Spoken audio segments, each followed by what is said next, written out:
ખેડૂતોના હિતમાં જે રીતે આંદોલન ચાલી રહ્યું છે તેમાં આપણે સરકારનું ધ્યાન રહ્યું છે અને પત્ર લખ્યું છે શું?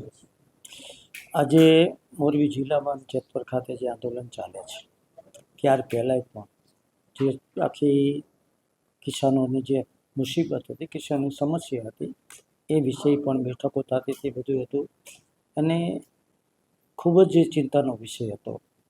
પણ જ્યારે પૂરું ન થયું એટલે કિસાન આંદોલન થયું છે.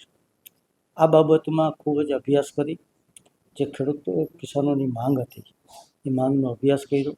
અભ્યાસ કરીને આપણે સરકારને પણ કીધું કે ભાઈ જે અત્યારે કેન્દ્ર સરકારને રાજ્ય સરકારની જે પોલિસી બની રહી છે અને એ ઉપર અત્યારે 2024ની પોલિસી પ્રમાણે આપણે વળતર આપી છે, પણ છેલ્લી પોલિસી આપી કેન્દ્ર સરકારની 21/3/2025 જો એની અમલવારી થાય તો ખેડૂતોને પૂરતું વળતર મળી શકે એમ છે. આ બાબતમાં સરકારમાં રજૂઆત કરી હતી. ત્યાર પછી આંદોલનની અંદરથી મારી પાસે 6 મુદ્દાની માંગ આવી કે અમારા 6 મુદ્દા છે. આ 6 મુદ્દા સરકાર પાસેથી અમે માગી છે અને સરકાર સાથે અમે પછી રજૂઆત કરી છે. એનો પણ મુદ્દા આપણે એને પછી લઈ અને મારા નામ જોગ મેં સરકારને ભારપૂર્વક કીધું કે આ 6 મુદ્દા જે ખેડૂતોના છે, કિસાનોના છે, એકદમ વ્યાજબી છે. કારણ કે મોરબી જિલ્લો એક સમૃદ્ધ જિલ્લો છે. મોરબી જિલ્લાની અંદર જે અત્યારે જમીનોના ભાવ છે ને, આસમાની ભાવ છે. આપણે કમ્પેરેજ કચ્છારે કરી કે સુરનગર આરે કરીએ તો એ બહુ મોરબી જિલ્લાના ખેડૂતોને લોસ સાહેબ છે કે ન્યાય મળતો નથી.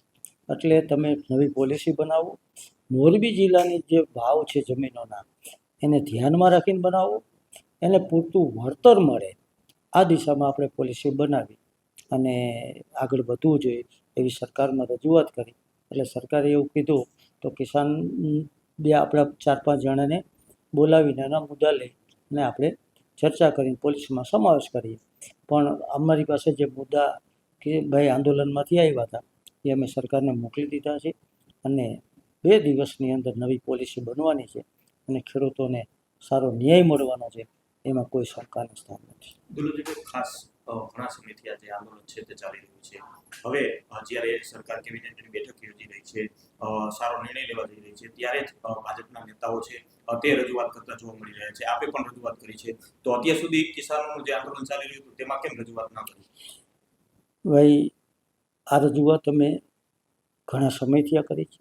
છેલ્લી વાત કરું તમને તો મારા મોબાઈલની અંદર જે રજૂઆત કરી છે માનનીય મુખ્યમંત્રી શ્રી, માનનીય નાયબ મુખ્યમંત્રી શ્રી, માનનીય ઉર્જા મંત્રી શ્રી, માનનીય કૃષિ મંત્રી શ્રીને મારા મોબાઈલમાંથી તમને બતાવી શકું છું. કારણ કે જે રજૂઆત કરી છે એ સરકાર ખેડૂતના હિત માટે કરી છે અને અમે સતત જાગૃત જ છે.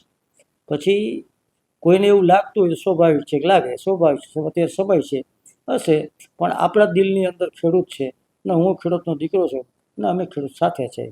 અને આ બાબતમાં હિસાબ તમને બતાવું તો મારા ટંકારા તાલુકાની અંદર જે વીજ લાઈન નીકળે છે એને મેં આપણે રોકાવી દીધી હતી.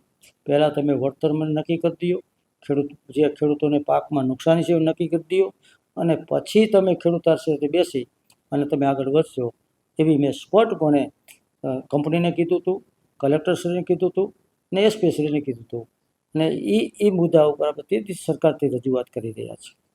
ખાસ ખેડૂતો ઉપર બળ પ્રયોગ કરવામાં આવ્યો હતો અને હજુ ઘણી બધી લાઈનો છે તે આવી રહી છે. આને લઈને તમારું કઈ રીતે વલણ આગળ શું માની શકે?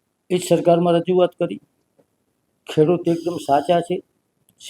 ખેડૂતોની પરમિશન લીધા હોય એના ખેતરમાં જાય છે, એનું વળતર દીધા હોય એના ખેતરમાં જાય છે.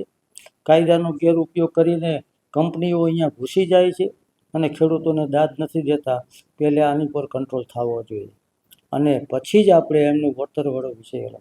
જ્યારે કામ બંધ કરતા નહોતા એટલે માનીએ આપણા નાયબ મુખ્યમંત્રી હર્ષભાઈ સંઘવી પાસે એમના બંગલે જઈને મેં કીધું સાહેબ આજના તો બંધ કરાવો, એટલે ઓન ધી સ્પોટ એને કામ બંધ કરાવી દીધું.